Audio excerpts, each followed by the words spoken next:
Hello friends, welcome to Janvita creations. Friends, ಇವತ್ತಿನ design ನಾನು cotton ಬಟ್ಟೆಗೆ ಹಾಕಿ ತೋರಿಸ್ತಾ ಇದ್ದೀನಿ. ರೈಟ್ ಸೈಡಿಂದ ಹಾಕ್ತಾ ಇದ್ದೀನಿ. ಇದೊಂದು 3 ಸ್ಟೆಪ್ಪಲ್ಲಿ ಹಾಕುವಂತಹ ಕ್ರೋಶಾ ಡಿಸೈನು. ತುಂಬ ಈಸಿ ಇದೆ. ಹೆಚ್ಚಾಗಿ ಬೀಡ್ಸ್ಗಳನ್ನ ಬಳಸ್ಕೊಳ್ತಾ ಇಲ್ಲ. 2 ಸಲ ನಾನಿಲ್ಲಿ ಲಾಕ್ ಮಾಡಿಕೊಂಡೆ. 2 ಸಲ ಲಾಕ್ ಆದಮೇಲೆ ಇವಾಗ ಒಂದು 5 ಚೈನ್ನ ಹಾಕ್ತಾ ಇದ್ದೀನಿ. ಅಂದರೆ 5 ಚೈನ್ಗಳನ್ನ ಹಾಕ್ತಾ ಇದ್ದೀನಿ. 2 ಚೈನ್ ಆಯಿತು, 3, 4, 5 ಚೈನನ್ನು ಹಾಕಿ ಸೂಜಿ ಮೇಲೆ ಒಂದ್ಸಲ ಥ್ರೆಡನ್ನು ಸುತ್ಕೊಳ್ತೀನಿ. ಅದ್ರ ಪಕ್ಕನೆ ಏನು ಫಸ್ಟ್ ಒಂದು ಸಿಂಗಲ್ ಕ್ರೋಶಾ ಮಾಡಿರ್ತೀವಲ್ಲ, ಅದ್ರ ಪಕ್ಕನೆ ಮತ್ತೊಂದು ಡಬಲ್ ಕ್ರೋಶಾ ಕಂಬನ ಮಾಡ್ತಾ ಇದ್ದೀನಿ. ಡಬಲ್ ಕ್ರೋಶಾ ಕಂಬ ಆದಮೇಲೆ ಇವಾಗ ಚೈನ್ಗಳನ್ನ ಹಾಕ್ತಾ ಇದ್ದೀನಿ. 1, 2, 3 ಚೈನನ್ನು ಹಾಕಿ ಸೂಜಿ ಮೇಲೆ ಒಂದ್ಸಲ ಥ್ರೆಡನ್ನು ಸುತ್ತಕೊಂಡು ಅದನ್ನು ಸ್ಲ್ಯಾಟಿಂಗ್ ಆಗಿ ಈ ರೀತಿ ಇಟ್ಕೊಂಡು ಒಂದು ಡಬಲ್ ಕ್ರೋಶಾ ಕಂಬನ ಮಾಡಬೇಕು. 2 ಲೂಪಿಂದ ಒಂದು ಮತ್ತೆರಡು ಲೂಪ್ಗಳಿಂದ ಒಂದ್ಸಲ ಥ್ರೆಡನ್ನು ತೆಗೆದಾಗ ಡಬಲ್ ಕ್ರೋಶಾ ಕಂಬ ಆಗುತ್ತೆ. ನಂತರ 3 ಚೈನ್ನ ಹಾಕ್ತಾ ಇದ್ದೀನಿ. 3 ಚೈನ್ನ ಹಾಕಿ ಸೂಜಿ ಮೇಲೆ ಒಂದ್ಸಲ ಥ್ರೆಡನ್ನು ಸುತ್ತಕೊಂಡು ಆ ಕಂಬದ ಪಕ್ಕನೆ ಮತ್ತೊಂದು ಡಬಲ್ ಕ್ರೋಶಾ ಕಂಬನ ಮಾಡ್ತಾ ಇದ್ದೀನಿ. ಸೊ ಇಲ್ಲಿ ಗ್ಯಾಪನ್ನು ಕೊಡೋದಕ್ಕೆ ಹೋಗಬೇಡಿ. ಬಟ್ಟೆ ಮೇಲೆ 2 ಕಂಬ ಬಂದಿರುತ್ತಲ್ವ, 2 ಮಧ್ಯೆ ಗ್ಯಾಪ್ ಕೊಡೋ ಅವಶ್ಯಕತೆ ಇಲ್ಲ. ನಂತರ 3 ಚೈನ್ನ ಹಾಕ್ತಾ ಇದ್ದೀನಿ. 3 ಚೈನ್ನ ಹಾಕಿ ನಿಡಲ್ ಮೇಲೆ ಒಂದ್ಸಲ ಥ್ರೆಡನ್ನು ಸುತ್ತಕೊಂಡು ಸ್ಲ್ಯಾಟಿಂಗ್ ಆಗಿ ಇಟ್ಕೊಂಡು ನಾವು ಡಬಲ್ ಕ್ರೋಶಾ ಕಂಬನ ಮಾಡಬೇಕು. ಡಬಲ್ ಕ್ರೋಶಾ ಕಂಬ ಆದಮೇಲೆ 3 ಚೈನ್ನ ಹಾಕಬೇಕು. 1, 2, 3 ಚೈನನ್ನು ಹಾಕಿ ಸೂಜಿ ಮೇಲೆ ಒಂದ್ಸಲ ಥ್ರೆಡನ್ನು ಸುತ್ತಕೊಂಡು ಆ ಕಂಬದ ಪಕ್ಕನೆ ಮತ್ತೊಂದು ಡಬಲ್ ಕ್ರೋಶಾ ಕಂಬ. ಆವಾಗ ಅಲ್ಲೊಂದು ಹೋಲ್ ಗ್ಯಾಪ್ ಥರ ಬರುತ್ತೆ, ಅಲ್ಲಿ ನಾವು ನೆಕ್ಸ್ಟ್ ಸ್ಟೆಪ್ಪಲ್ಲಿ ವರ್ಕ್ ಮಾಡಬೇಕು. ನಂತರ 3 ಚೈನ್ನ ಹಾಕಬೇಕು. ನಿಡಲ್ ಮೇಲೆ ಒಂದ್ಸಲ ಥ್ರೆಡನ್ನು ಸುತ್ತಕೊಂಡು ಸ್ಲ್ಯಾಟಿಂಗ್ ಆಗಿ ಇಟ್ಕೊಂಡು ಡಬಲ್ ಕ್ರೋಶಾ ಕಂಬನ ಮಾಡಬೇಕು. 2ರಿಂದ 1 ಮತ್ತೆರಡು ಲೂಪ್ಗಳಿಂದ 1. 3 ಚೈನ್ನ ಹಾಕಬೇಕು.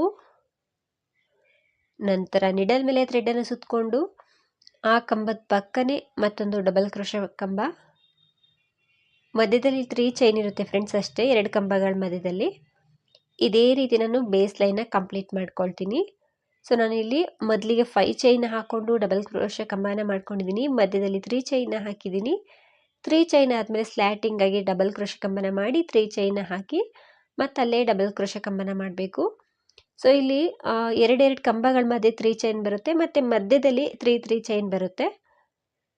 ಈ ರೀತಿ ನಾನು ಬೇಸ್ ಲೈನ್ ಕೊನೆಯವರೆಗೂ ಹಾಕೊಂಡು ಬಂದು ಕೊನೆಯಲ್ಲೂ ಕೂಡ ಎಕ್ಸ್ಟ್ರಾ ಥ್ರೆಡ್ ಏನು ಕಟ್ ಮಾಡ್ತಾ ಇಲ್ಲ. ಸೊ ನಾನು ಲೆಫ್ಟಿಂದ ಕಂಬಗಳನ್ನ ಮಾಡ್ಕೊಳ್ತಾ ಇದ್ದೀನಿ, ಥ್ರೆಡ್ ಏನು ಕಟ್ ಮಾಡ್ತಾ ಇಲ್ಲ. ಹಿಂದೆ ತಿರುಗಿಸ್ಕೊಂಡು ಈ ರೀತಿ ಬಟ್ಟೆಯನ್ನು ನಮಗಲ್ಲಿ ಪಕ್ಕದಲ್ಲೇ 3 ಚೈನ್ ಗ್ಯಾಪ್ ಇದೆಯಲ್ವಾ, ಅದರೊಳಗಡೆ ನಾನು ಸಿಂಗಲ್ ಕ್ರೋಶನ ಮಾಡ್ತಾ ಇದ್ದೀನಿ. ಈ ರೀತಿ 3 ಚೈನ್ ಗ್ಯಾಪಲ್ಲಿ ಸಿಂಗಲ್ ಕ್ರೋಶನ ಮಾಡಬೇಕು. 2, 3 ಆದರೆ ಇನ್ನೂ ಒಂದ್ಸಲ ಸಿಂಗಲ್ ಕ್ರೋಶನ ಮಾಡ್ಬೋದು. ನಂತರ ಪಕ್ಕದಲ್ಲಿ 3 ಚೈನ್ ಗ್ಯಾಪ್ ಇದೆಯಲ್ವಾ, ಅಲ್ಲೊಂದು ಸಲ ನಾನು ಸಿಂಗಲ್ ಕ್ರೋಶನ ಮಾಡಿಕೊಂಡೆ. ಸಿಂಗಲ್ ಕ್ರೋಶ ಆದಮೇಲೆ ನಾವಿವಾಗ ನಿಡಲ್ ಮೇಲೆ 2 ಸಲ ಥ್ರೆಡನ್ನು ಸುತ್ತಕೊಳ್ಬೇಕು. 2 ಸಲ ಥ್ರೆಡನ್ನು ಸುತ್ತಕೊಂಡು ನೆಕ್ಸ್ಟ್ ಹೋಲ್ ಗ್ಯಾಪ್ ಕಾಣಿಸ್ತಿದೆ ಅಲ್ವಾ, ಅಲ್ಲಿ ಹೋಗಿ ಥ್ರೆಡ್ನ ತಂದು ತ್ರಿಬಲ್ ಕ್ರೋಶಾ ಕಂಬನ ಮಾಡಬೇಕು. 2ರಿಂದ 1, 2ರಿಂದ 1, 2ರಿಂದ 1, ಒಂದು ತ್ರಿಬಲ್ ಕ್ರೋಶಾ ಕಂಬ ಆಗುತ್ತೆ.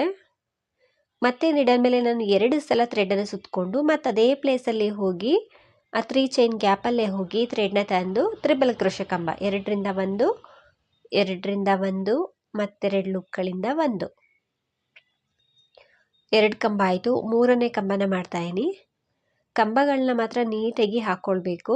2ರಿಂದ 1, 2ರಿಂದ 1 ಮತ್ತೆರಡು ಲೂಪ್ಗಳಿಂದ 1. 3 ಕಂಬ ಆಯಿತು.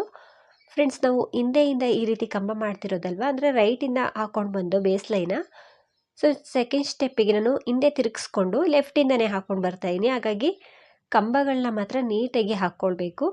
ಏನಕ್ಕಪ್ಪ ಅಂದರೆ ಆ ಕಂಬಗಳು ನಮಗೆ ರೈಟ್ ಸೈಡಿಂದ ನೀಟಾಗಿ ಚೆನ್ನಾಗಿ ಕಾಣಿಸ್ಬೇಕು. ಹಾಗಾಗಿ ಇಲ್ಲಿ ನಾನು 8 ಕಂಬನ ಮಾಡಿಕೊಂಡು ಪಕ್ಕದಲ್ಲಿ 3 ಚೈನ್ ಗ್ಯಾಪ್ ಇದೆಯಲ್ವ, ಅದರೊಳಗಡೆ ಒಂದ್ಸತಿ ಲಾಕ್ ಮಾಡಿಕೊಂಡೆ, ಅಂದರೆ ಸಿಂಗಲ್ ಕ್ರೋಶನ ಮಾಡಿಕೊಂಡೆ.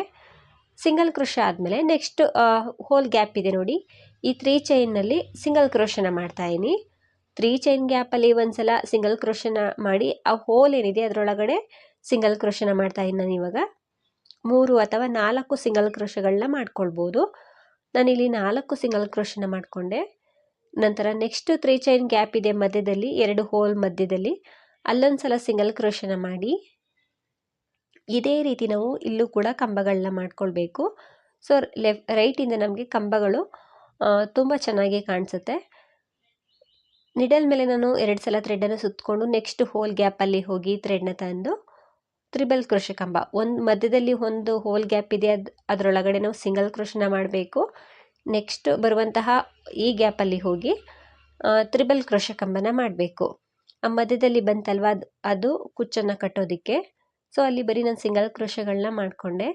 ನಾನಿಲ್ಲಿ ನೆಕ್ಸ್ಟ್ ಹೋಲ್ ಗ್ಯಾಪಲ್ಲಿ ತ್ರಿಬಲ್ ಕ್ರೋಶೆ ಕಂಬಗಳನ್ನ ಮಾಡ್ತಾಯಿದ್ದೀನಿ. ಇಲ್ಲೂ ಕೂಡ ನಾನು ಒಟ್ಟು 8 ತ್ರಿಬಲ್ ಕ್ರೋಶೆ ಕಂಬಗಳನ್ನ ಮಾಡ್ಕೊಳ್ತೀನಿ. ನಾನಿಲ್ಲಿ 8 ತ್ರಿಬಲ್ ಕ್ರೋಶೆ ಕಂಬಗಳನ್ನ ಮಾಡಿ ನೆಕ್ಸ್ಟ್ 3 ಚೈನ್ ಗ್ಯಾಪ್ ಇದೆ ನೋಡಿ, ಅಲ್ಲಿ ಲಾಕ್ ಮಾಡಬೇಕು. ಲಾಕ್ ಆದಮೇಲೆ ನೆಕ್ಸ್ಟ್ ಹೋಲ್ ಗ್ಯಾಪಲ್ಲಿ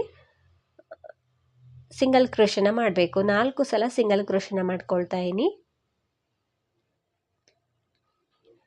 3 ಸಲ ಅಥವಾ 4 ಸಲ ಸಿಂಗಲ್ ಕ್ರೋಶಗಳನ್ನ ಮಾಡಿಕೊಂಡು ನೆಕ್ಸ್ಟ್ 3 ಚೈನ್ ಗ್ಯಾಪಲ್ಲಿ ಸಿಂಗಲ್ ಕ್ರೋಶನ ಮಾಡಬೇಕು.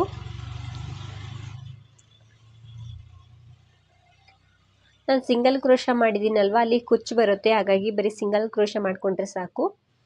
ನಂತರ 3 ಚೈನ್ ಗ್ಯಾಪಲ್ಲಿ ಸಿಂಗಲ್ ಕ್ರೋಶ ಆದಮೇಲೆ ತ್ರಿಬಲ್ ಕ್ರೋಶೆ ಕಂಬನ ಮಾಡ್ತಾಯಿದ್ದೀನಿ. ನೆಕ್ಸ್ಟ್ ಹೋಲ್ ಗ್ಯಾಪಲ್ಲಿ ಹೋಗಿ ಥ್ರೆಡ್ನ ತಂದು ತ್ರಿಬಲ್ ಕ್ರೋಶೆ ಕಂಬನ ಮಾಡಬೇಕು.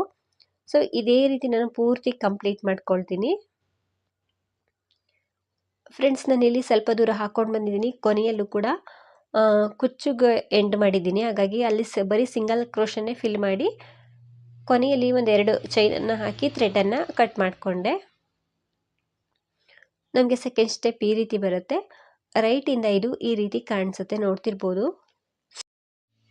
ನಾವು ಲೆಫ್ಟಿಂದ ಕಂಬನ ಮಾಡ್ಕೊಂಡು ಬಂದಿದ್ದು ರೈಟಿಂದ ಈ ರೀತಿ ಕಾಣಿಸುತ್ತೆ. ಬೇಕಿದ್ರೆ ನೀವು ಇದಕ್ಕೇ ಕುಚ್ಚನ್ನು ಕಟ್ಕೊಳ್ಬೋದು. ಈ ಮಧ್ಯೆ 3 ಚೈನ್ ಗ್ಯಾಪ್ ಏನಿದೆ, 3 ಸಲ ಸಿಂಗಲ್ ಕ್ರೋಶ, ಅದ್ರ ಮಧ್ಯದಲ್ಲಿ ಕುಚ್ಚನ್ನು ಕಟ್ಬೋದು. ಇದಕ್ಕೆ ಇನ್ನೂ ಒಂದು ಸ್ಟೆಪ್ಪನ್ನು ಹಾಕ್ತಾಯಿದ್ದೀನಿ. ಸೊ ಸ್ಟಾರ್ಟಿಂಗ್ಗೆ ನಾನು ಲಾಕ್ ಮಾಡ್ಕೊಳ್ತಾ ಇದ್ದೀನಿ, ಅಂದರೆ ರೈಟ್ ಸೈಡಿಂದನೇ ಲಾಕ್ ಮಾಡ್ತಾಯಿದ್ದೀನಿ. ಸ್ಟಾರ್ಟಿಂಗ್ ಈ ರೀತಿ ಲಾಕ್ ಮಾಡಿಕೊಂಡು ಅಲ್ಲಿ ನಾವು 3 ಸಲ ಸಿಂಗಲ್ ಕ್ರೋಶ ಮಾಡಿದ್ದು ಸ್ಟಾರ್ಟಿಂಗ್ ಲೂಪಲ್ಲಿ, ಹಾಗಾಗಿ 3 ಸಲ ಸಿಂಗಲ್ ಕ್ರೋಶನ ಮಾಡ್ಕೊಳ್ತಾ ಇದ್ದೀನಿ. ಎಲ್ಲ ಹೋಲ್ ಗ್ಯಾಪಲ್ಲೂ ಕೂಡ ನಾವು ಸಿಂಗಲ್ ಕ್ರೋಶನ ಮಾಡಬೇಕು.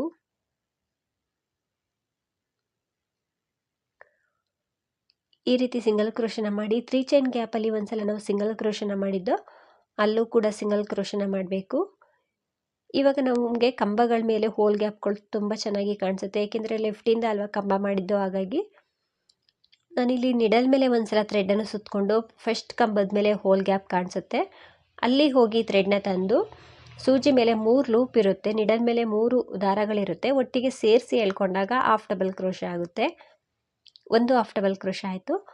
ಇವಾಗ ಮತ್ತೆ ನಾನು ನಿಡಲ್ ಮೇಲೆ ಒಂದ್ಸಲ ಥ್ರೆಡನ್ನು ಸುತ್ತಕೊಂಡೆ. ನೆಕ್ಸ್ಟ್ ಕಂಬದ ಮೇಲೆ ಹೋಲ್ ಗ್ಯಾಪ್ ಕಾಣಿಸ್ತಿದೆ ಅಲ್ವಾ, ಅಲ್ಲಿ ಹೋಗಿ ಥ್ರೆಡ್ನ ತಂದು half double crochet, 2 half double crochet ಆಯಿತು. 3ನೇ ಹಾಫ್ ಡಬಲ್ ಕ್ರೋಶನ ಮಾಡ್ತಾಯಿದ್ದೀನಿ. 3ನೇ ಕಂಬದ ಮೇಲೆ ಈ ರೀತಿ 3 ಲೂಪ್ಗಳಿರುತ್ತೆ. ನಿಡಲ್ ಮೇಲೆ ನಾವು ಸೂಜಿ ಮೇಲೆ ಒಂದ್ಸಲ ಥ್ರೆಡನ್ನು ಸುತ್ತಕೊಂಡೋಗಿ ಥ್ರೆಡನ್ನು ತಂದಾಗ 3 ಲೂಪ್ ಇರುತ್ತೆ, ಒಟ್ಟಿಗೆ ಸೇರಿಸಿ ಎಳ್ಕೊಂಡ್ರೆ ಅದು ಹಾಫ್ ಡಬಲ್ ಕ್ರೋಶ ಆಗುತ್ತೆ. ನಾನಿಲ್ಲಿ 4 ಹಾಫ್ ಡಬಲ್ ಕ್ರೋಶನ ಮಾಡಿ ಸ್ವಲ್ಪ ಥ್ರೆಡ್ನ ಮೇಲೆತ್ತಿ ಒಂದು ಬೀಡನ್ನ ಹಾಕ್ಕೊಳ್ತಾ ಇದ್ದೀನಿ. 3 mm ಬೀಡನ್ನ ಹಾಕ್ತಾಯಿದ್ದೀನಿ. ಬೀಡನ್ನ ಥ್ರೆಡ್ಡಿಗೆ ಹಾಕ್ಕೊಂಡು ಮತ್ತೆ ಸೂಜಿ ಮೇಲೆ ಒಂದ್ಸಲ ಥ್ರೆಡನ್ನು ಸುತ್ತಕೊಂಡು ನೆಕ್ಸ್ಟ್ ಕಂಬದ ಮೇಲೆ ಲೂಪ್ ಇರುತ್ತೆ, ಅಲ್ಲಿ ಹೋಗಿ ಥ್ರೆಡ್ನ ತಂದು ಹಾಫ್ ಡಬಲ್ ಕ್ರೋಶ, ಕಂಬದ ಮೇಲೆ ಹೋಲ್ ಗ್ಯಾಪ್ ಕಾಣಿಸುತ್ತೆ ಫ್ರೆಂಡ್ಸ್, ಅಲ್ಲಿ ಹೋಗಿ ಥ್ರೆಡ್ನ ತಂದು half double crochet, 1 half double crochet ಆಯಿತು. ಸೊ 2ನೇ ಹಾಫ್ ಡಬಲ್ ಕ್ರೋಶನ ಮಾಡ್ತಾಯಿದ್ದೀನಿ. ಬೀಡ್ ಆದಮೇಲೆ ನಾನಿವಾಗ 3ನೇ ಹಾಫ್ ಡಬಲ್ ಕ್ರೋಶನ ಮಾಡ್ತಾಯಿದ್ದೀನಿ. 4ನೇ ಹಾಫ್ ಡಬಲ್ ಕ್ರೋಶ, ನಾವಲ್ಲಿ 8 ಕಂಬನ ಮಾಡಿದ್ದು, ಹಾಗಾಗಿ 4 ಹಾಫ್ ಡಬಲ್ ಕ್ರೋಶನ ಮಾಡಿ ಒಂದು ಬೀಡನ್ನ ಹಾಕಿ ಮತ್ತೆ ನಾವು 4 ಹಾಫ್ ಡಬಲ್ ಕ್ರೋಶನ ಮಾಡಬೇಕು. ನಂತರ ಈ ಮಧ್ಯದಲ್ಲೊಂದು ಸಿಂಗಲ್ ಕ್ರೋಶ ಇರುತ್ತೆ, 3 ಚೈನ್ ಗ್ಯಾಪಲ್ಲಿ ಸಿಂಗಲ್ ಕ್ರೋಶ. ನೆಕ್ಸ್ಟ್ ಹೋಲ್ ಗ್ಯಾಪಲ್ಲೂ ಕೂಡ ನಮಗೆ ಸಿಂಗಲ್ ಕ್ರೋಶಗಳಿರುತ್ತೆ. ಇಲ್ಲಿ 4 ಸಿಂಗಲ್ ಕ್ರೋಶ ಇರುತ್ತೆ, 4ರ ಮೇಲೂ ನಾವು ಸಿಂಗಲ್ ಕ್ರೋಶನ ಮಾಡಬೇಕು. ನಾನಿಲ್ಲಿ 4 ಸಿಂಗಲ್ ಕ್ರೋಶದ ಮೇಲೂ ಕೂಡ ಸಿಂಗಲ್ ಕ್ರೋಶನ ಮಾಡ್ತಾಯಿದ್ದೀನಿ. ಅಥವಾ ಇಲ್ಲಿ ನೀವು ಬೇಕಿದ್ರೆ ನೀವು ಚೈನ್ಗಳನ್ನಾದರೂ ಹಾಕ್ಕೊಳ್ಬೋದು. ಒಂದು 3 ಅಥವಾ 4 ಚೈನನ್ನು ಹಾಕ್ಬೋದು. ಏನಕ್ಕೆ ಅಂದರೆ ಅಲ್ಲಿ ನಾವು ಕುಚ್ಚನ್ನು ಕಟ್ಟಬೇಕು, ಹಾಗಾಗಿ ಚೈನ್ ಹಾಕ್ಕೊಂಡ್ರೂ ಕೂಡ ನಡೆಯುತ್ತೆ. ನಂತರ ನಾನಿಲ್ಲಿ ಮಧ್ಯದಲ್ಲಿ ಲೂಪ್ ಇರುತ್ತೆ, ಅಲ್ಲೊಂದು ಸಲ ಸಿಂಗಲ್ ಕ್ರೋಶನ ಮಾಡಿದೆ. ಆ 3 ಚೈನ್ ಗ್ಯಾಪಲ್ಲಿ ಸಿಂಗಲ್ ಕ್ರೋಶನ ಮಾಡಿ ಈಗ ಫಸ್ಟ್ ಕಂಬದ ಮೇಲೆ ಹಾಫ್ ಡಬಲ್ ಕ್ರೋಶನ ಮಾಡ್ತಾಯಿದ್ದೀನಿ. ಒಂದು ಹಾಫ್ ಡಬಲ್ ಕ್ರೋಶ ಆಯಿತು. ಎರಡನೇ ಹಾಫ್ ಡಬಲ್ ಕ್ರೋಶಕ್ಕೆ ಸೂಜಿ ಮೇಲೆ ಒಂದ್ಸಲ ಥ್ರೆಡನ್ನು ಸುತ್ತಕೊಳ್ಬೇಕು. ಹಾಫ್ ಡಬಲ್ ಕ್ರೋಶ ಅಥವಾ ಸಿಂಗಲ್ ಕ್ರೋಶನ ಮಾಡ್ಬೋದು ಫ್ರೆಂಡ್ಸ್ ಇಲ್ಲಿ. ಆದರೆ ಹಾಫ್ ಡಬಲ್ ಕ್ರೋಶ ಮಾಡಿದ್ರೆ ಸ್ವಲ್ಪ ಥಿಕ್ನೆಸ್ ಆಗಿ ಥ್ರೆಡ್ ದಪ್ಪವಾಗಿ ಕಾಣಿಸುತ್ತೆ ಅಲ್ಲಿ ಹಾಫ್ ಡಬಲ್ ಕ್ರೋಶ ಮಾಡೋದ್ರಿಂದ. 4 ಕಂಬಗಳ ಮೇಲೆ ಹಾಫ್ ಡಬಲ್ ಕ್ರೋಶನ ಮಾಡಬೇಕು.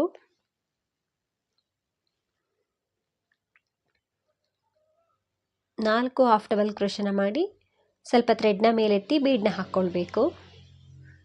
ಇಲ್ಲಿ ಇದಕ್ಕಿಂತ ಸ್ಮಾಲ್ ಸೈಜ್ ಬೀಡ್ ಆದರೂ ತಗೊಳ್ಬೋದು ಅಥವಾ ವಿತೌಟ್ ಬೀಡ್ಸ್ ಆದರೂ ಕೂಡ ನೀವು ಮಾಡ್ಕೊಳ್ಬೋದು. ನಾನು ಒಂದು ಬೀಡನ್ನ ಹಾಕ್ಕೊಂಡು ಮತ್ತೆ ಸೂಜಿ ಮೇಲೆ ಒಂದ್ಸಲ ಥ್ರೆಡನ್ನು ಸುತ್ತಕೊಂಡು ನೆಕ್ಸ್ಟ್ ಕಂಬದ ಮೇಲೆ ಹೋಲ್ ಗ್ಯಾಪ್ ಕಾಣಿಸುತ್ತೆ ಅಲ್ಲಿ ಹೋಗಿ ಥ್ರೆಡ್ನ ತಂದು ಹಾಫ್ ಡಬಲ್ ಕ್ರೋಶನ ಮಾಡಿಕೊಂಡೆ. ಸೊ ಬೀಡ್ ಆದಮೇಲೂ ಕೂಡ ನಾವು 4 ಹಾಫ್ ಡಬಲ್ ಕ್ರೋಶನ ಮಾಡಬೇಕು. ಈ ರೀತಿ ಕಾಣಿಸ್ತಾ ಇರುತ್ತೆ ಡಿಸೈನು. ಸೊ ತುಂಬ ಚೆನ್ನಾಗಿ ನೀಟಾಗಿ ಫಿನಿಶಿಂಗ್ ಬರುತ್ತೆ. ಸೊ ನೋಡೋದಕ್ಕೂ ಕೂಡ ತುಂಬ ಕ್ಯೂಟಾಗಿ ಕಡಿಮೆ ಬೀಡ್ಸ್ಗಳನ್ನ ಬಳಸ್ತಾ ಇದ್ದೀನಿ. ಇಲ್ಲಿ ಹೆಚ್ಚಾಗಿ ಬೀಡ್ಸನ್ನು ಬಳಸ್ತಾ ಇಲ್ಲ. ಇದನ್ನು ಕೂಡ ನೀವು ಸ್ಕಿಪ್ ಮಾಡ್ಕೊಳ್ಬೋದು. ಈ ಮಧ್ಯದಲ್ಲಿ ಹೋಲ್ ಗ್ಯಾಪ್ ಇದೆಯಲ್ವ ಕುಚ್ಚನ್ನು ಕಟ್ಟೋದು, ಬೇಕಿದ್ರೆ ನೀವು ಅಲ್ಲಿ ಚೈನ್ಗಳನ್ನಾದರೂ ಹಾಕ್ಕೊಳ್ಬೋದು. ಸೊ ಇದೇ ರೀತಿ ನಾನು ಕೊನೆಯವರೆಗೂ ಹಾಕ್ಕೊಂಡು ಬಂದಿದ್ದೀನಿ. ಕೊನೆಯಲ್ಲೂ ಕೂಡ ಅಲ್ಲಿ ನಾವು ಕುಚ್ಚನ್ನು ಕಟ್ಟೋದಕ್ಕೆ ಸಿಂಗಲ್ ಕ್ರೋಶಗಳನ್ನ ಮಾಡಿದ್ವಲ್ಲ, ಅದ್ರ ಮೇಲೆ ಸಿಂಗಲ್ ಕ್ರೋಶನ ಮಾಡಿ ಎಕ್ಸ್ಟ್ರಾ ಒಂದು 2-3 ಚೈನನ್ನು ಹಾಕಿ ಥ್ರೆಡನ್ನು ಕಟ್ ಮಾಡಿಕೊಂಡೆ. ಈ ರೀತಿ ಎಕ್ಸ್ಟ್ರಾ ಥ್ರೆಡ್ ಇರುತ್ತಲ್ವ, ಅದನ್ನು ಅಲ್ಲಿ ಕುಚ್ಚನ್ನು ಕಟ್ಟಬೇಕಿದ್ರೆ ಅದ್ರ ಜೊತೆಗೇ ಸೇರಿಸ್ಕೊಂಡು ಕಟ್ಕೊಳ್ಳಿ, ಫಿನಿಶಿಂಗ್ ಚೆನ್ನಾಗಿ ಕಾಣಿಸುತ್ತೆ. ಫ್ರೆಂಡ್ಸ್ ಈ ಡಿಸೈನ್ ಈ ರೀತಿ ಕಾಣಿಸುತ್ತೆ. ಸೊ ಈ ಮಧ್ಯದಲ್ಲಿ ಹೋಲ್ ಗ್ಯಾಪಲ್ಲಿ ನಾನು ಕುಚ್ಚನ್ನು ಕಟ್ಕೊಳ್ತೀನಿ. ಸೊ ತುಂಬ ಚೆನ್ನಾಗಿ ಬರುತ್ತೆ, ನೋಡ್ತಿರ್ಬೋದು. ರೈಟಿಂದಂತೂ ತುಂಬ ಚೆನ್ನಾಗಿ ಕಾಣಿಸ್ತಿದೆ. ಕಂಬಗಳನ್ನ ಮಾತ್ರ ನಾವು ಸೆಕೆಂಡ್ ಸ್ಟೆಪ್ಪಲ್ಲಿ ಹಿಂದೆಯಿಂದ ಮಾಡಿಕೊಂಡ್ರೂ ಕೂಡ ರೈಟಿಂದ ತುಂಬಾ ಕ್ಯೂಟಾಗಿ ಕಾಣಿಸ್ತಿದೆ. ಸೊ ಈ ರೀತಿ ಕಾಣಿಸುತ್ತೆ ಕುಚ್ಚನ್ನು ಕಟ್ಟಿದ ಮೇಲೆ. ಇದಕ್ಕೆ ನಾನು ತುಂಬ ಶಾರ್ಟಾಗಿ ಬೇಬಿ ಕುಚ್ಚು ರೀತಿ ನಾನು ಕುಚ್ಚನ್ನು ಕಟ್ಟಿದ್ದೀನಿ. ಸೊ ಇದಕ್ಕೆ ಪ್ರೈಸ್ ಬಂದು ಒಂದು 500ಇಂದ 600ವರೆಗೂ ಚಾರ್ಜ್ ಮಾಡ್ಬೋದು. ನಿಮ್ಮ ಪ್ಲೇಸ್ ಮೇಲೆ ಡಿಪೆಂಡ್ ಆಗಿರುತ್ತೆ, ಇಷ್ಟೇ ಅಂತ ಹೇಳೋಕ್ಕಾಗಲ್ಲ, ಹೆಚ್ಚು ಕಡಿಮೆ ಮಾಡ್ಕೊಳ್ಬೋದು. ಡಿಸೈನ್ ಅಂತೂ ತುಂಬ ಚೆನ್ನಾಗಿ ಬರುತ್ತೆ ಫ್ರೆಂಡ್ಸ್, ಎಲ್ಲರೂ ಕೂಡ ಒಮ್ಮೆ ಟ್ರೈ ಮಾಡಿ. ಫ್ರೆಂಡ್ಸ್ ಈ ಡಿಸೈನ್ ಎಲ್ರಿಗೂ ಕೂಡ ಇಷ್ಟ ಆಗಿದೆ ಅಂದ್ಕೊಳ್ತೀನಿ. ನೀವೇನಾದರೂ ಫಸ್ಟ್ ಟೈಮ್ ನೋಡ್ತಿದ್ರೆ ಪ್ಲೀಸ್ ಸಬ್ಸ್ಕ್ರೈಬ್ ಮಾಡಿ. ಹಾಗೆಯೇ ಫೇಸ್ಬುಕ್ಕಲ್ಲಿ ಏನಾದರೂ ವಾಚ್ ಮಾಡ್ತಿದ್ರೆ ಫೇಸ್ಬುಕ್ ಪೇಜನ್ನು ಫಾಲೋ ಮಾಡಿ. ಈ ಡಿಸೈನ್ ಹೇಗಿದೆ ಅಂತ ಕಮೆಂಟ್ ಮೂಲಕ ತಿಳಿಸಿ. ಆದಷ್ಟು ವಿಡಿಯೋನ ಲೈಕ್ ಮಾಡಿ, ಶೇರ್ ಮಾಡಿ.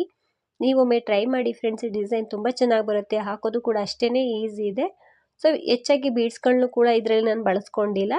ಸೊ ವಿತೌಟ್ ಬೀಡ್ಸ್ ಆದರೂ ಕೂಡ ಈ ಡಿಸೈನ್ನ ಹಾಕ್ಕೊಳ್ಬೋದು. Thank you.